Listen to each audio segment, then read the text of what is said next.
Welcome back to Calm Coding. If you're trying to keep up with cybersecurity news, you know it moves incredibly fast. It's a real challenge. It really is. Feels like drinking from a fire hose sometimes. Exactly.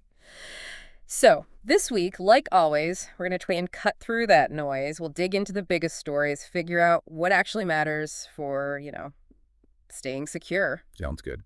And we've got quite a mix this week. Everything from deep kernel stuff in Linux to ransomware evolving, even, well, cars.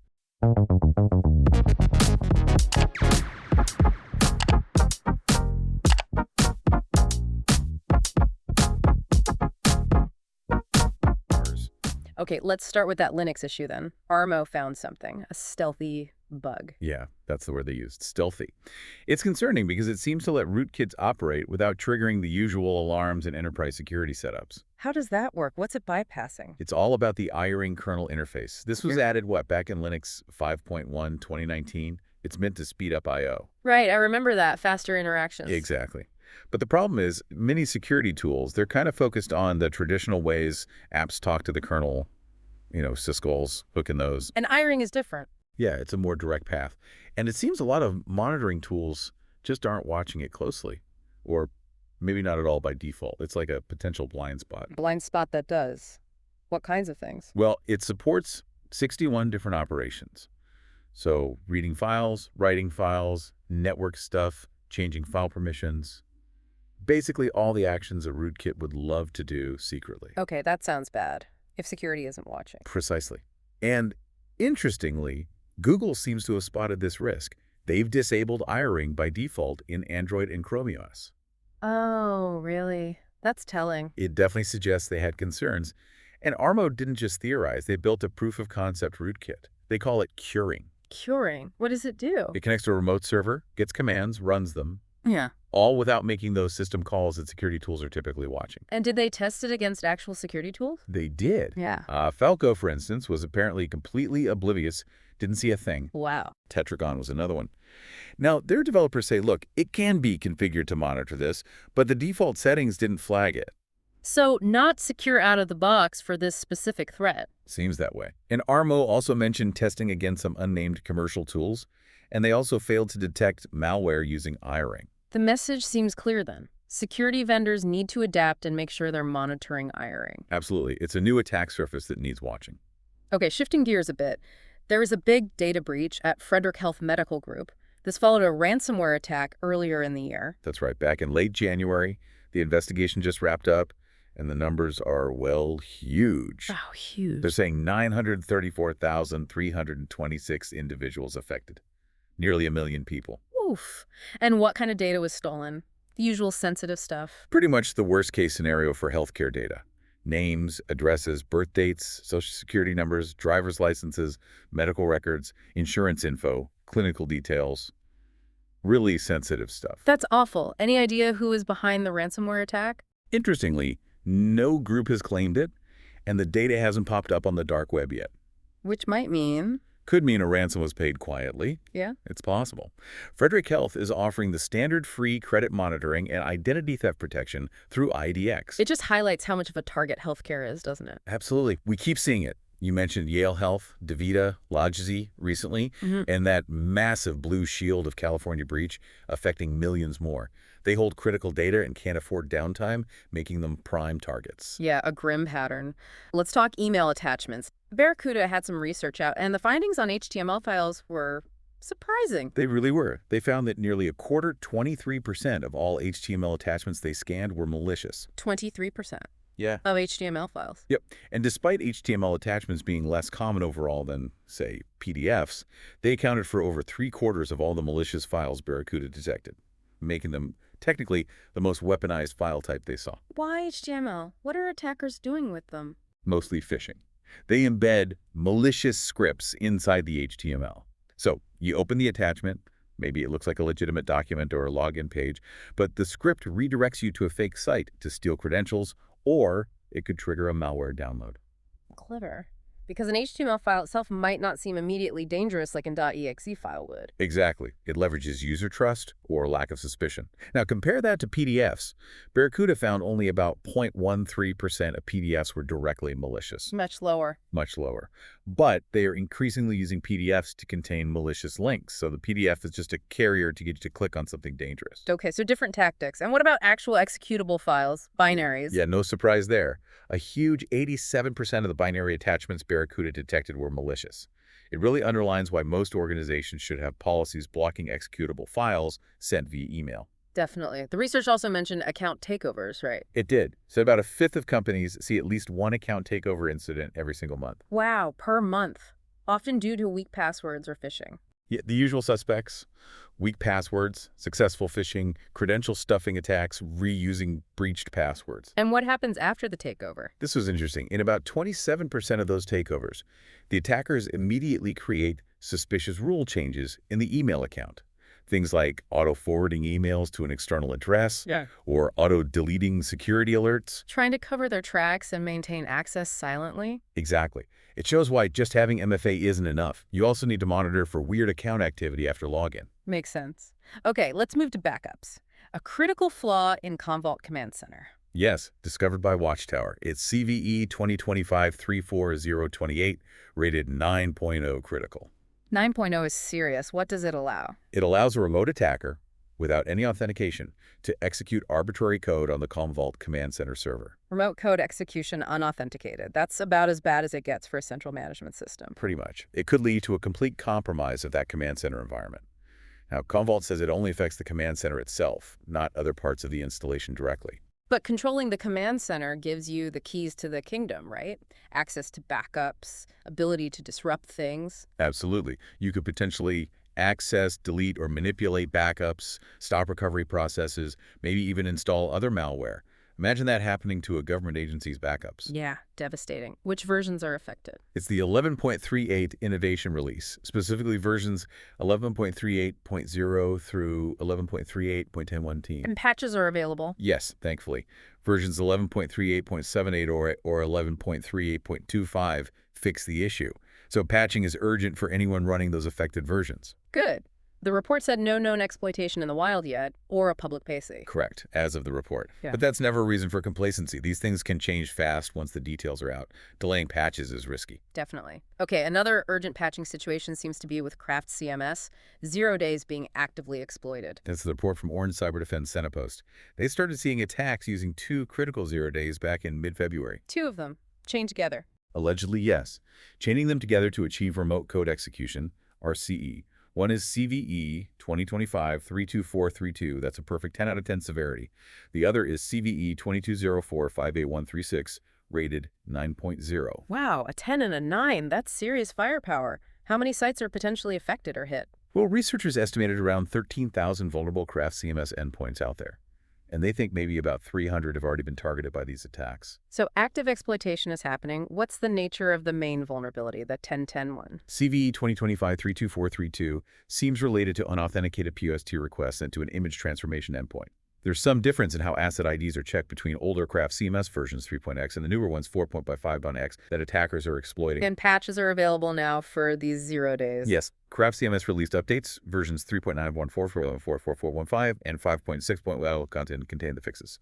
So again, immediate patching is crucial. And beyond patching. Standard post-compromise advice.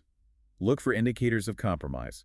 Definitely refresh all security keys and secrets, rotate database credentials, rotate user passwords, and block any suspicious IP addresses you might find in logs. Right.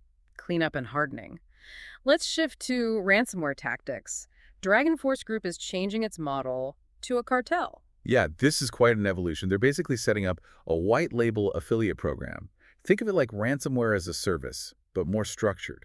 White label. So other criminals can use Dragon Force's tools but put their own brand on the attack. Exactly. Dragon Force handles the tricky parts: the malware development, the back-end infrastructure, the negotiation platform, the leak site for publishing stolen data.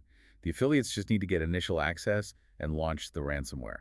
So it lowers the technical bar for launching sophisticated ransomware attacks. Precisely. It's kind of like how some people say AI is democratizing coding. This could democratize high-end ransomware operations, making them available to less technically skilled actors. That could lead to a surge in attacks from various smaller groups using this platform. That's the concern. And Dragon Force isn't alone. Anubis, another group, apparently launched a similar affiliate scheme. And there were reports Ransomware might have already joined Dragon Force's program. So the model might be catching on. Does this change how organizations should defend themselves? Fundamentally, the defenses remain the same. Good patching hygiene, multi-factor authentication everywhere, reliable offline backups, network segmentation, security awareness training, vigilant monitoring, all standard best practices are still key, but the threat landscape might become more crowded. Makes sense. Okay, let's zoom out a bit. Gartner's perspective on geopolitics and cybersecurity, what are they seeing? Gartner is highlighting how geopolitics is becoming a much bigger factor in cybersecurity strategy for global organizations. How so? They predict that by 2029, it'll be a major driver.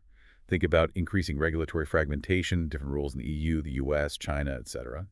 Plus, more complex third-party risks, especially with global supply chains. And just the general need for cyber resilience in a more unstable world. So cybersecurity isn't just technical anymore, it's tied up in global politics and regulations. Absolutely. You've got things like the EU's Cyber Resilience Act, the US reporting rules for critical infrastructure. Navigating all that adds complexity. Gartner mentions cyber deterrence too. What's that about? It's about being proactive, taking steps to make attacking your organization more difficult or costly for the adversary, discouraging them before they even start. Like what kind of steps? Things like automated takedowns of phishing domains impersonating you, running bug bounty programs to find flaws before attackers do, maybe using honeypots strategically to trap or study attackers. Interesting. And they also touched on third-party risk and maybe Gen AI. Yeah, managing cyber risk from suppliers and partners is a huge challenge, especially globally. Gartner suggests Gen AI might eventually help automate some of that risk assessment work, sifting through data to spot potential issues in the supply chain. So what are Gartner's main recommendations then? Assess your specific geopolitical risks. Consider adopting cyber deterrence tactics. Definitely strengthen third-party risk management. Explore how Gen AI might help. And ensure you have crypto agility, the ability to switch cryptographic algorithms if needed. It's about building a more adaptable, aware security posture. Very strategic view. Now back to specific attacks. There was a massive DDoS attack recently, the biggest of 2025 so far. Yes, a really huge one targeting an unnamed online betting company back on April 3rd. How big are we talking? Started at 67 gigabits per second, which is already pretty big, but then it ramped up incredibly fast. Within 20 minutes, it peaked at nearly a terabit per second, 965 GBps. Wow, almost a terabit. That's enormous. How long did it last? The whole thing lasted about 90 minutes. What kind of DDoS was it? It was multi-vector. Corda Labs, who mitigated it, saw huge peaks across different types. UDP flood hit that 965 GBps mark, SYN flood reached 229 GBps, IP flood 214 GBps, and TCP flood 169 GBps, just throwing everything at them. Any idea what triggered such a massive attack on a betting site? Crater Labs has a fascinating theory. They think it was likely related to the NHL player Alexander Ovechkin tying Wayne Gretzky's all-time goal-scoring record that day. Seriously? Because of a hockey record? The thinking is major sporting events like that drive huge surges in online betting activity. That makes these platforms very attractive targets for disruption, maybe for extortion, or just chaos. That makes sense. High visibility, high traffic moments. Exactly. They saw similar patterns during the UEFA European Football Championship in 2024. Betting sites got hit then too. So upcoming big events like the FIFA Club World Cup or World Athletics Championships could see similar attacks. It's a definite risk. Those platforms need to be ready for potential DDoS activity tied to those events. Okay, another topic with the geopolitical flavor. Warnings in the UK about Chinese-built cars. Yeah. Specifically from defense firms. Yeah, this is interesting. Reports say major UK defense contractors, BAE Systems, Rolls-Royce, Raytheon, Lockheed Martin, Thales, have warned their staff about potential security risks with cars built in China. What kind of risks? Concerns about surveillance. At one RAF base, RAF Whiten staff were apparently told to park these cars at least 2 miles away from the site. The worry is about data collection via sat-nav systems and various sensors on the car. 2 miles away. That's quite specific. What else? Connecting phones? Yes. Big warnings against connecting phones via Bluetooth, or even just USB for charging. Someone apparently compared it to plugging an unknown USB stick into your work computer. Ouch. So the fear is data harvesting. location messages. Exactly. Potential eavesdropping via in-car microphones, harvesting journey data, maybe even messages or documents if your phone syncs deeply with the car's system. And this links back to China's national intelligence law. That's part of the underlying concern, yes. The law requires Chinese companies to cooperate with state intelligence agencies if asked. Now, is there actual proof this is happening? Why? The reports acknowledge there's no proven widespread spying via cars. Yeah. But for defense contractors dealing with highly sensitive information, the potential risk is apparently enough to issue these warnings. It's about managing potential vectors for espionage. Highlights the growing concern about data from all connected devices, really, especially in sensitive industries. Absolutely. The Internet of Things includes cars, and they collect a lot of data. Okay, let's get to an ongoing incident. The problems at Marks& Spencer. There are now links being suggested to Scattered Spider. Yes, Bleeping Computer reported, citing multiple sources, that the cyber incident M&S is dealing with is suspected to be a Scattered Spider ransomware attack. M&S hasn't confirmed this themselves yet. Not officially, no. Mm-hmm. But the disruptions we saw, impacts on store operations, pausing click and collect, halting online orders, it all fits the pattern of a major ransomware incident. And Scattered Spider, they're a known group, right? Financially motivated. Very well known. They often use social engineering SIM swapping to get initial access. They've previously been linked to deploying the Blackhead LPHV ransomware. But in the M&S case, they might have used something else. The report suggests they might have deployed the Dragonforce encryptor. Remember we talked about Dragonforce's new affiliate model? Right. So Scattered Spider could potentially be an affiliate using Dragonforce's tool. It's possible. The report alleges they hit M&S's VMware ESXi hosts around April 24th with this encryptor. ESXi hosts are critical infrastructure. Definitely. Hitting the virtualization hosts can cause widespread outages. It's also reported that M&S has brought in several big cybersecurity firms to help CrowdStrike, Microsoft, Phoenix 24. That suggests it's a serious, complex incident they're grappling with. Another reminder that major retailers are very much in the crosshairs. Indeed. Okay, one more vulnerability to cover. This one's in SAP NetWeaver. SAP, that usually means potentially big impact. What's the issue? It's a maximum severity 10 out of 10 unauthenticated file upload vulnerability. CVE-2025-32432 10 out of 10 unauthenticated. Where is it? It's in a component called the SAP NetWeaver Visual Composer, specifically the metadata uploader function. What does that normally do? Visual Composer helps create web interfaces and the metadata uploader. Well, it uploads metadata. Yeah. The problem is, it seems it wasn't properly checking who was uploading.